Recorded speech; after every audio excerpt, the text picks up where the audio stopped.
ਭਾਰਤ ਦੇ ਸਿੱਖਾਂ ਦੀ ਰਾਏ ਲਏ ਬਿਨਾਂ ਪਾਕਿਸਤਾਨ ਤੇ ਕੀਤੇ ਹਮਲੇ, ਸਰਦਾਰ ਸਿਮਰਨਜੀਤ ਸਿੰਘ ਮਾਨ ਦਾ ਬਿਆਨ। ਭਾਰਤ ਅਤੇ ਚੀਨ ਨੂੰ ਅਮਰੀਕਾ ਦੀ ਸਿੱਧੀ ਚੇਤਾਵਨੀ, ਰੂਸ ਨਾਲ ਵਪਾਰ ਕਾਰਨ ਲੱਗ ਸਕਦਾ ਹੈ ਟੈਰਿਫ।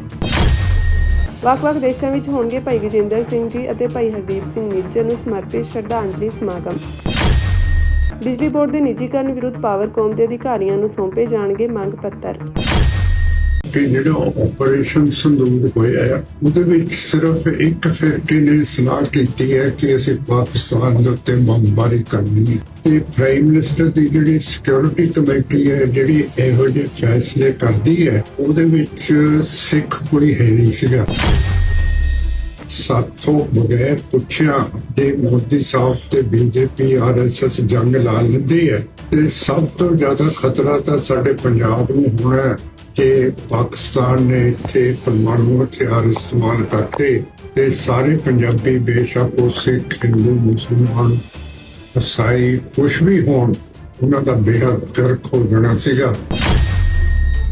ਸ਼੍ਰੋਮਣੀ ਅਕਾਲੀ ਦਲ ਅੰਮ੍ਰਿਤਸਰ ਪ੍ਰਧਾਨ ਸਰਦਾਰ ਸਿਮਰਨਜੀਤ ਸਿੰਘ ਮਾਨ ਵੱਲੋਂ ਸੰਗਰੂਰ ਦੇ ਭਵਾਨੀਗੜ੍ਹ ਵਿਖੇ ਅੱਜ ਇੱਕ ਅਹਿਮ ਪ੍ਰੈਸ ਕਾਨਫਰੰਸ ਕੀਤੀ ਗਈ।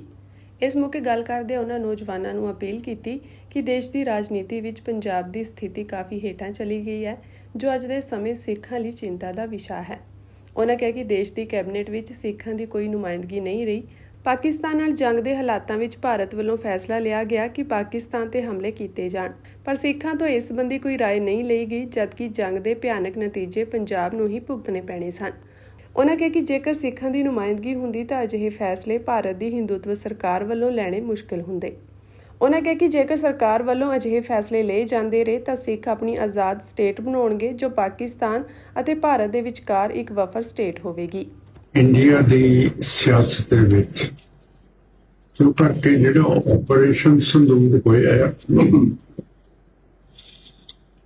ਉਹਦੇ ਵਿੱਚ ਸਿਰਫ ਇੱਕ ਫਿਰਕੇ ਨੇ ਸਲਾਹ ਕੀਤੀ ਹੈ ਕਿ ਅਸੀਂ ਪਾਕਿਸਤਾਨ ਦੇ ਉੱਤੇ ਬੰਬਾਰੀ ਕਰਨੀ ਹੈ ਤੇ ਪ੍ਰਾਈਮ ਮਿਨਿਸਟਰ ਦੀ ਜਿਹੜੀ ਸਿਕਿਉਰਿਟੀ ਕਮੇਟੀ ਹੈ ਜਿਹੜੀ ਇਹੋ ਜਿਹੇ ਫੈਸਲੇ ਕਰਦੀ ਹੈ ਉਹਦੇ ਵਿੱਚ ਸਿੱਖ ਕੋਈ ਹੈ ਨਹੀਂ ਸੀਗਾ। ਸੋ ਸਾਨੂੰ ਫਿਕਰ ਹੈ ਕਿ ਸਾਥੋਂ ਬਗੈਰ ਪੁੱਛਿਆ ਜੇ ਮੋਦੀ ਸਾਹਿਬ ਤੇ ਬੀਜੇਪੀ RSS ਜੰਗ ਲਾ ਲੈਂਦੀ ਹੈ ਤੇ ਸਭ ਤੋਂ ਜ਼ਿਆਦਾ ਖਤਰਾ ਤਾਂ ਸਾਡੇ ਪੰਜਾਬ ਨੂੰ ਹੋਣਾ ਹੈ ਕਿ ਪਾਕਿਸਤਾਨ ਨੇ ਇੱਥੇ ਪਰਮਾਣੂ ਹਥਿਆਰ ਇਸਤੇਮਾਲ ਕਰਤੇ ਤੇ ਸਾਰੇ ਪੰਜਾਬੀ ਬੇਸ਼ੱਕ ਉਹ ਸਿੱਖ, ਹਿੰਦੂ, ਮੁਸਲਮਾਨ, ਈਸਾਈ ਕੁਛ ਵੀ ਹੋਣ ਉਹਨਾਂ ਦਾ ਬੇੜਾ ਗਰਕ ਹੋ ਜਾਣਾ ਸੀਗਾ। ਅਸੀਂ ਚਾਹੁੰਦੇ ਹਾਂ ਕਿ ਜਿਹੜੀ ਸੈਂਟਰ ਦੀ ਸਰਕਾਰ ਹੈ ਉਹਦੇ ਵਿੱਚ ਸਿੱਖਾਂ ਦਾ ਵੀ ਹਿੱਸਾ ਹੋਣਾ ਚਾਹੀਦਾ ਹੈ, ਕਿਉਂ ਕਰਕੇ ਪਹਿਲੇ ਸਮੇਂ ਦੇ ਵਿੱਚ ਸਿੱਖਾਂ ਦੇ ਕੋਲੇ ਕੈਬਨਿਟ ਪੋਸਟ ਸੀਗੇ, ਜਾਂ ਵਿਦੇਸ਼ੀ ਮਾਮਲੇ, ਜਾਂ ਰੱਖਿਆ ਦੇ ਮਾਮਲੇ, ਜਾਂ ਗ੍ਰਹਿ ਦੇ ਮਾਮਲੇ, ਜਾਂ ਇਕਨੋਮਿਕਸ ਦੇ ਮਾਮਲੇ, ਐਗਰੀਕਲਚਰ ਦੇ। ਹੁਣ ਸਾਡੇ ਕੋਲ ਕੋਈ ਨੁਮਾਇੰਦਗੀ ਸੈਂਟਰ ਦੀ ਕੈਬਨਿਟ ਦੇ ਵਿੱਚ ਹੈ ਨਹੀਂ। ਇਹ ਸਿਰਫ ਤੇ ਸਿਰਫ ਹਿੰਦੂਤਵਾ ਦੀ ਲੀਡਰਸ਼ਿਪ ਚੱਲ ਰਹੀ ਹੈ ਤੇ ਉਹਨਾਂ ਨੇ ਵੀ ਬੀਜੇਪੀ RSS ਨੇ ਐਲਾਨ ਕਰਤਾ ਕਿ ਸੈਕੂਲਰਿਜ਼ਮ ਤੇ ਸੋਸ਼ਲਿਜ਼ਮ ਜਿਹੜੇ ਸ਼ਬਦ ਹੈਗੇ ਆ ਪ੍ਰੀਐਂਬਲ ਦੇ ਵਿੱਚੋਂ ਉਹ ਕੱਢ ਦਿੱਤੇ ਜਾਣ।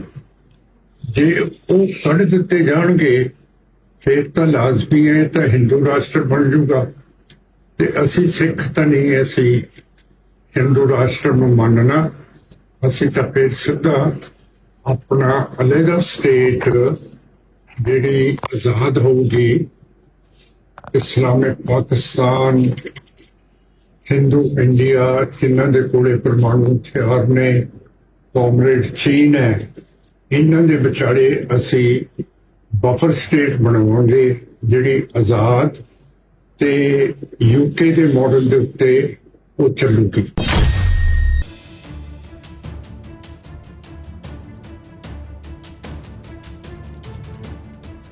ਅਮਰੀਕੀ ਆਗੂ ਗ੍ਰਾਹਮ ਨੇ ਇੱਕ ਇੰਟਰਵਿਊ ਦੌਰਾਨ ਕਿਹਾ ਕਿ ਰਾਸ਼ਟਰਪਤੀ ਡੋਨਾਲਡ ਟਰੰਪ ਨੇ ਹਾਲ ਹੀ ਵਿੱਚ ਸੈਨੇਟ ਵਿੱਚ ਇੱਕ ਬਿੱਲ ਪਾਸ ਕੀਤਾ ਹੈ। ਇਸ ਵਿੱਚ ਇੱਕ ਵਿਵਸਥਾ ਹੈ ਕਿ ਜੇਕਰ ਕੋਈ ਦੇਸ਼ ਰੂਸ ਨਾਲ ਵਪਾਰ ਜਾਰੀ ਰੱਖਦਾ ਹੈ ਤਾਂ ਅਮਰੀਕਾ ਆਪਣੇ ਉਤਪਾਦਾਂ ਤੇ 500% ਟੈਰਿਫ ਲਗਾਏਗਾ। ਸਿੱਧੇ ਤੌਰ ਤੇ ਨਾਮ ਲੈਂਦੇ ਹੋਏ ਉਹਨਾਂ ਕਿਹਾ ਕਿ ਭਾਰਤ ਅਤੇ ਚੀਨ ਆਪਣੇ 70% ਸਾਮਾਨ ਰੂਸ ਤੋਂ ਖਰੀਦ ਰਹੇ ਹਨ। ਉਹਨਾਂ ਦੇ ਕਾਰਨ ਹੀ ਰੂਸ ਯੁੱਧ ਜਾਰੀ ਰੱਖਣ ਦੇ ਯੋਗ ਹੈ। ਭਾਰਤ ਅਤੇ ਚੀਨ ਨੂੰ ਰੂਸ ਨੂੰ ਛੱਡ ਕੇ ਯੂਕਰੇਨ ਦੇ ਸਮਰਥਨ ਵਿੱਚ ਆਉਣਾ ਪਵੇਗਾ। ਗ੍ਰਾਹਮ ਨੇ ਕਿਹਾ ਕਿ ਇਸ ਬਿੱਲ ਨੂੰ ਰਿਪਬਲਿਕਨਾਂ ਦੇ ਨਾਲ-ਨਾਲ ਡੈਮੋਕ੍ਰੈਟਿਕ ਸੈਨੇਟਰ ਰਿਚਰਡ ਬਲੂਮੈਥਲ ਦਾ ਸਮਰਥਨ ਪ੍ਰਾਪਤ ਹੈ ਅਤੇ ਮੰਨਿਆ ਜਾ ਰਿਹਾ ਹੈ ਕਿ 84 ਸੈਨੇਟਰ ਇਸ ਦੇ ਸਮਰਥਨ ਵਿੱਚ ਆ ਸਕਦੇ ਹਨ। ਅੰਦਾਜ਼ਾ ਲਗਾਇਆ ਜਾ ਰਿਹਾ ਹੈ ਕਿ ਇਹ ਬਿੱਲ ਅਗਸਤ ਦੇ ਮਹੀਨੇ ਵਿੱਚ ਪੇਸ਼ ਕੀਤਾ ਜਾਵੇਗਾ। ਉਹਨਾਂ ਕਿਹਾ ਕਿ ਰਾਸ਼ਟਰਪਤੀ ਨੇ ਸਾਨੂੰ ਸਪਸ਼ਟ ਤੌਰ ਤੇ ਦੱਸਿਆ ਕਿ ਹੁਣ ਬਿੱਲ ਤੇ ਅੱਗੇ ਵਧਣ ਦਾ ਸਮਾਂ ਆ ਗਿਆ ਹੈ। ਵਾਲ ਸਟਰੀਟ ਨੇ ਹਾਲ ਹੀ ਵਿੱਚ ਆਪਣੀ ਰਿਪੋਰਟ ਵਿੱਚ ਖੁਲਾਸਾ ਕੀਤਾ ਸੀ ਕਿ ਟਰੰਪ ਇਸ ਬਿੱਲ ਨੂੰ ਸਖਤ ਬਣਾਉਣਾ ਚਾਹੁੰਦੇ ਹਨ ਤਾਂ ਜੋ ਨਿਯਮਾਂ ਨੂੰ ਤੋੜਨ ਵਾਲੇ ਦੇਸ਼ਾਂ ਨੂੰ ਕਿਸੇ ਵੀ ਤਰ੍ਹਾਂ ਦੀ ਰਿਆਇਤ ਦੀ ਕੋਈ ਗੁੰਜਾਇਸ਼ ਨਾ ਰਹੇ। ਅਮਰੀਕੀ ਗ੍ਰਹਿ ਸਕੱਤਰ ਮਾਰਕੋ ਰੂਬੀਓ ਨੇ ਹਾਲ ਹੀ ਵਿੱਚ ਕਿਹਾ ਸੀ ਕਿ ਰੂਸ ਅਤੇ ਯੂਕਰੇਨ ਵਿਚਕਾਰ ਜੰਗ ਹੁਣ ਤੀਜੇ ਸਾਲ ਵਿੱਚ ਦਾਖਲ ਹੋ ਗਈ ਹੈ ਅਤੇ ਹੁਣ ਸਿਰਫ ਪਾਬੰਦੀਆਂ ਲਗਾਉਣ ਨਾਲ ਕੰਮ ਨਹੀਂ ਚੱਲੇਗਾ। ਅਜਿਹੀ ਸਥਿਤੀ ਵਿੱਚ ਟਰੰਪ ਪ੍ਰਸ਼ਾਸਨ ਚਾਹੁੰਦਾ ਹੈ ਕਿ ਜੇਕਰ ਰੂਸ ਨੂੰ ਪਿੱਛੇ ਹਟਣ ਲਈ ਮਜਬੂਰ ਕਰਨਾ ਹੈ ਤਾਂ ਦੂਜੇ ਦੇਸ਼ਾਂ ਤੇ ਵੀ ਸਖਤ ਨਿਯਮ ਲਾਗੂ ਕਰਨੇ ਪੈਣਗੇ। ਭਾਰਤ ਅਤੇ ਚੀਨ ਵਰਗੇ ਦੇਸ਼ ਵੀ ਇਸ ਵਿੱਚ ਸ਼ਾਮਿਲ ਹੋਣਗੇ। ਰਿਪਬਲਿਕਨ ਸੈਨੇਟਰ ਨੇ ਕਿਹਾ ਕਿ ਜੇਕਰ ਟਰੰਪ ਦੀ ਨਵੀਂ ਟੈਰਿਫ ਯੋਜਨਾ ਲਾਗੂ ਹੁੰਦੀ ਹੈ ਤਾਂ ਇਸ ਦਾ ਭਾਰਤ ਦੇ ਵਪਾਰਕ ਸਬੰਧਾਂ ਤੇ ਡੂੰਘਾ ਪ੍ਰਭਾਵ ਪਵੇਗਾ। ਉਹਨਾਂ ਕਿਹਾ ਕਿ ਚੀਨ ਅਤੇ ਭਾਰਤ ਮਿਲ ਕੇ ਰੂਸ ਦੇ ਕੱਚੇ ਤੇਲ ਦਾ 70% ਖਰੀਦ ਰਹੇ ਹਨ। ਭਾਰਤ ਅਤੇ ਰੂਸ ਵਿਚਕਾਰ ਦੁਵੱਲਾ ਵਪਾਰ 2024-25 ਵਿੱਚ ਵਧ ਕੇ $68.7 ਬਿਲੀਅਨ ਹੋ ਗਿਆ ਹੈ, ਜੋ ਕਿ ਕਰੋਨਾ ਕਾਲ ਤੋਂ ਪਹਿਲਾਂ ਸਿਰਫ $10.1 ਬਿਲੀਅਨ ਸੀ। ਇਹ ਉਛਾਲ ਭਾਰਤ ਦੀ ਰੂਸੀ ਕੱਚਾ ਤੇਲ ਖਰੀਦਣ ਦੀ ਵਧੀ ਹੋਈ ਸਮਰੱਥਾ ਤੇ ਦੇਖਿਆ ਜਾ ਰਿਹਾ ਹੈ ਅਤੇ ਭਾਰਤ ਨੇ ਰੂਸ ਨੂੰ ਨਿਰਯਾਤ ਵੀ ਵਧਾ ਦਿੱਤਾ ਹੈ। ਦੋਵਾਂ ਦੇਸ਼ਾਂ ਨੇ ਸਾਲ 2030 ਤੱਕ ਦੁਵੱਲੇ ਵਪਾਰ ਨੂੰ $100 ਬਿਲੀਅਨ ਤੱਕ ਵਧਾਉਣ ਦਾ ਟੀਚਾ ਰੱਖਿਆ ਹੈ।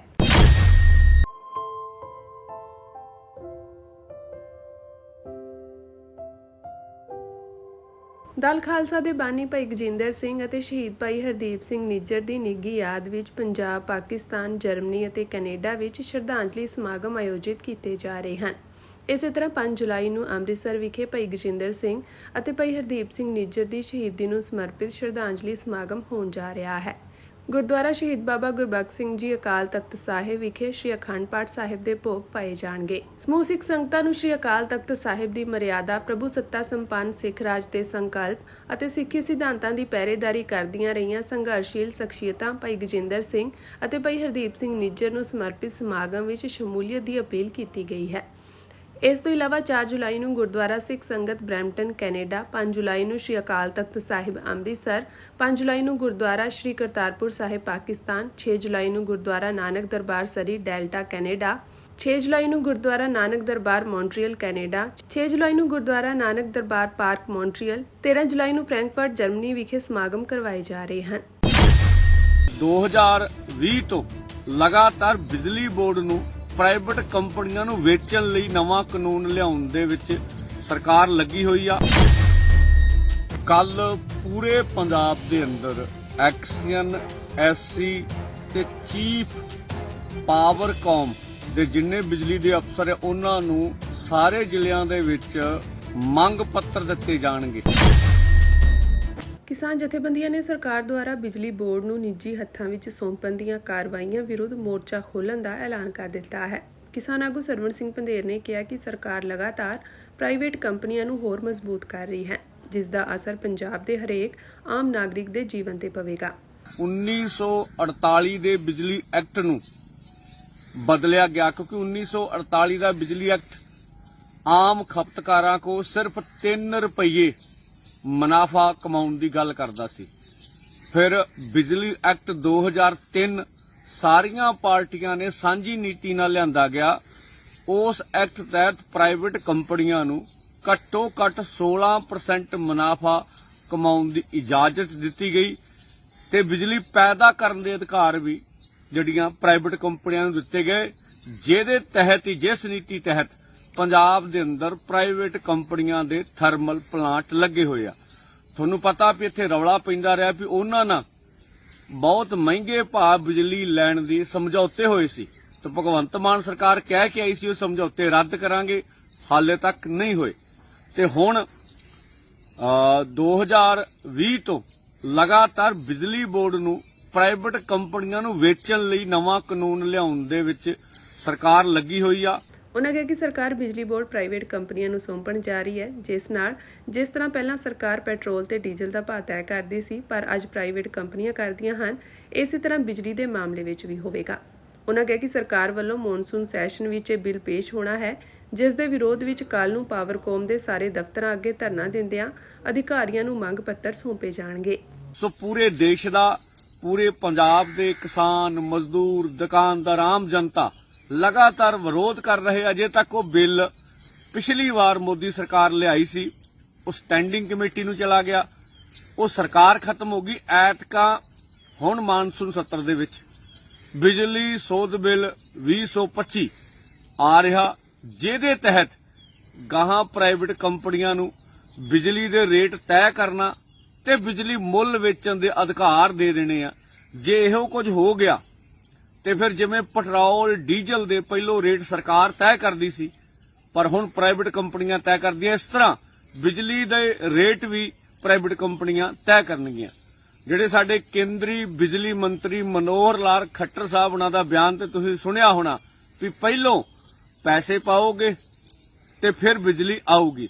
ਤੋਂ 31 ਅਗਸਤ ਤੱਕ ਸਾਰੇ ਮੁਲਾਜ਼ਮਾਂ ਦੇ ਘਰਾਂ ਦੇ ਉੱਤੇ ਚਿਪ ਵਾਲੇ ਮੀਟਰ ਲਾਉਣ ਦੀ ਤਿਆਰੀ ਹੈ। ਤੋਂ ਨਿੱਜੀਕਰਨ ਦੇ ਸੰਕੇਤ ਸਾਫ਼ ਕਰ ਦਿੱਤੇ ਨੇ ਉਹਨਾਂ।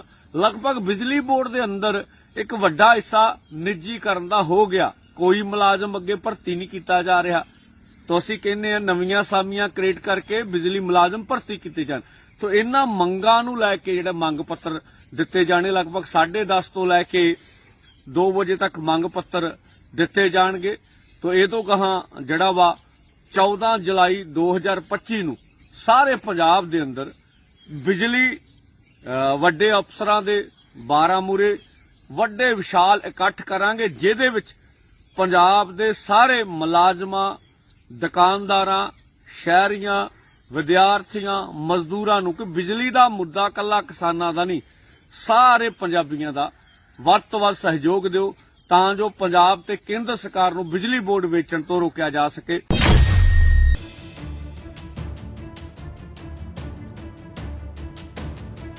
ਫਿਲਮ ਸਰਦਾਰ ਜੀ 3 ਵਿੱਚ ਪਾਕਿਸਤਾਨੀ ਅਦਾਕਾਰਾ ਹਾਨੀਆ ਆਮਿਰ ਨਾਲ ਕੰਮ ਕਰਨ ਨੂੰ ਲੈ ਕੇ ਪੰਜਾਬੀ ਗਾਇਕ ਤੇ ਅਦਾਕਾਰ ਦਿਲਜੀਤ ਦੋਸਾਂਝ ਦੇ ਹੱਕ ਵਿੱਚ ਖੜਨ ਕਰਕੇ ਅਦਾਕਾਰ ਨਸੀਰੁਦੀਨ ਸ਼ਾਹ ਮਹਾਰਾਸ਼ਟਰ ਦੇ ਭਾਜਪਾ ਵਿਧਾਇਕ ਦੇ ਨਿਸ਼ਾਨੇ ਤੇ ਆ ਗਏ ਹਨ। ਨਸੀਰੁਦੀਨ ਸ਼ਾਹ ਨੇ ਸੋਮਵਾਰ ਨੂੰ ਫੇਸਬੁੱਕ ਪੋਸਟ ਵਿੱਚ ਆਪਣੇ ਵਿਚਾਰ ਸਾਂਝੇ ਕੀਤੇ ਸਨ, ਜਿਸ ਨੂੰ ਮਗਰੋਂ ਹਟਾ ਦਿੱਤਾ ਗਿਆ। ਦੱਖਣੀ ਮੁੰਬਈ ਦੇ ਵਿਧਾਨ ਭਵਨ ਕੰਪਲੈਕਸ ਵਿੱਚ ਪੱਤਰਕਾਰਾਂ ਨਾਲ ਗੱਲ ਕਰਦੇ ਹੋਏ ਭਾਜਪਾ ਵਿਧਾਇਕ ਰਾਮ ਕਦਮ ਨੇ ਨਸੀਰੁਦੀਨ ਸ਼ਾਹ ਦੀਆਂ ਟਿੱਪਣੀਆਂ ਨੂੰ ਹਿੰਦੂ ਵਿਰੋਧੀ ਕਰਾਰ ਦਿੱਤਾ। ਰਾਮ ਕਦਮ ਨੇ ਕਿਹਾ ਕਿ ਸ਼ਾਹ ਨੇ ਕਰੋੜਾਂ ਹਿੰਦੂਆਂ ਦੀਆਂ ਭਾਵਨਾਵਾਂ ਨੂੰ ਠੇਸ ਪਹੁੰਚਾਈ ਹੈ। ਰਾਮ ਕਦਮ ਨੇ ਇਹ ਵੀ ਕਿਹਾ ਕਿ ਨਸੀਰੁਦੀਨ ਸ਼ਾਹ ਕੈਲਾਸ਼ ਦੀ ਤੁਲਨਾ ਪਾਕਿਸਤਾਨ ਨਾਲ ਕਿਉਂ ਕਰ ਰਹੇ ਹਨ। ਕਦਮ ਨੇ ਨਸੀਰੁਦੀਨ ਸ਼ਾਹ ਦੀ ਉਸ ਪੋਸਟ ਦਾ ਹਵਾਲਾ ਦਿੰਦੇ ਹੋਏ ਪੁੱਛਿਆ, ਜਿਸ ਵਿੱਚ ਉਹਨਾਂ ਕਿਹਾ ਸੀ ਕਿ ਪਾਕਿਸਤਾਨ ਚਲੇ ਜਾਓ ਕਹਿਣ ਵਾਲਿਆਂ ਨੂੰ ਕੈਲਾਸ਼ ਜਾਣਾ ਚਾਹੀਦਾ ਹੈ। ਭਾਜਪਾ ਵਿਧਾਇਕ ਰਾਮ ਕਦਮ ਨੇ ਕਿਹਾ ਕਿ ਅਦਾਕਾਰ ਨਸੀਰੁਦੀਨ ਸ਼ਾਹ ਨੇ ਭਾਰਤ ਦੇ ਬਹਾਦਰ ਫੌਜੀਆਂ ਦਾ ਨਿਰਾਦਰ ਕੀਤਾ ਹੈ।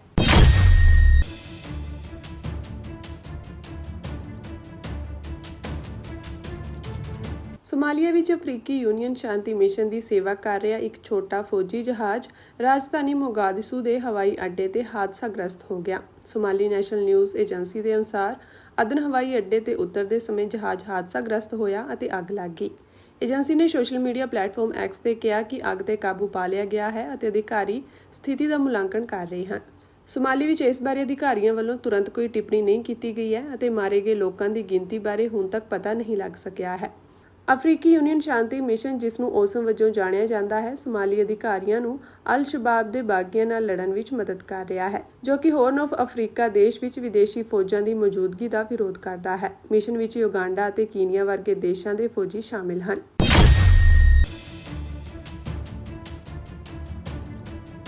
ਬੰਗਲਾਦੇਸ਼ ਦੀ ਬਰਖਾਸਤ ਪ੍ਰਧਾਨ ਮੰਤਰੀ ਸ਼ੇਖ ਹਸੀਨਾ ਨੂੰ ਅੱਜ ਅੰਤਰਰਾਸ਼ਟਰੀ ਅਪਰਾਧ ਟ੍ਰਿਬਿਊਨਲ ਨੇ ਅਦਾਲਤ ਦੀ ਉਲੰਘਣਾ ਦੇ ਇੱਕ ਮਾਮਲੇ ਵਿੱਚ 6 ਮਹੀਨੇ ਦੀ ਕੈਦ ਦੀ ਸਜ਼ਾ ਸੁਣਾਈ। ਸਥਾਨਕ ਮੀਡੀਆ ਨੇ ਰਿਪੋਰਟ ਦਿੱਤੀ ਹੈ। ਢਾਕਾ ਟ੍ਰਿਬਿਊਨ ਅਖਬਾਰ ਨੇ ਕਿਹਾ ਕਿ ਜੱਜ ਮੁਹੰਮਦ ਗੁਲਾਮ ਮੁਰਤਜ਼ਾ ਮਜੂਮਦਾਰ ਦੀ ਅਗਵਾਈ ਵਾਲੇ ਅੰਤਰਰਾਸ਼ਟਰੀ ਅਪਰਾਧ ਟ੍ਰਿਬਿਊਨਲ 1 ਦੇ 3 ਮੈਂਬਰੀ ਬੈਂਚ ਨੇ ਫੈਸਲਾ ਜਾਰੀ ਕੀਤਾ ਹੈ। ਇਸੇ ਫੈਸਲੇ ਵਿੱਚ ਟ੍ਰਿਬਿਊਨਲ ਨੇ ਗਾਈਬੰਦਾ ਦੇ ਗੋਬਿੰਦਗੰਜ ਦੇ ਸ਼ਕੀਲ ਅਕੰਦ ਬੁਲਬੁਲ ਨੂੰ 2 ਮਹੀਨੇ ਦੀ ਕੈਦ ਦੀ ਸਜ਼ਾ ਸੁਣਾਈ ਹੈ। ਇਹ ਪਹਿਲਾ ਮੌਕਾ ਹੈ ਜਦੋਂ 11 ਮਹੀਨੇ ਪਹਿਲਾਂ ਪ੍ਰਧਾਨ ਮੰਤਰੀ ਦੇ ਅਹੁਦੇ ਤੋਂ ਅਸਤੀਫਾ ਦੇਣ ਅਤੇ ਦੇਸ਼ ਛੱਡਣ ਤੋਂ ਬਾਅਦ ਕਿਸੇ ਮਾਮਲੇ ਵਿੱਚ ਕਿਸੇ ਅਵਾਮੀ ਲੀਗ ਨੇਤਾ ਨੂੰ ਸਜ਼ਾ ਸੁਣਾਈ ਗਈ ਹੈ।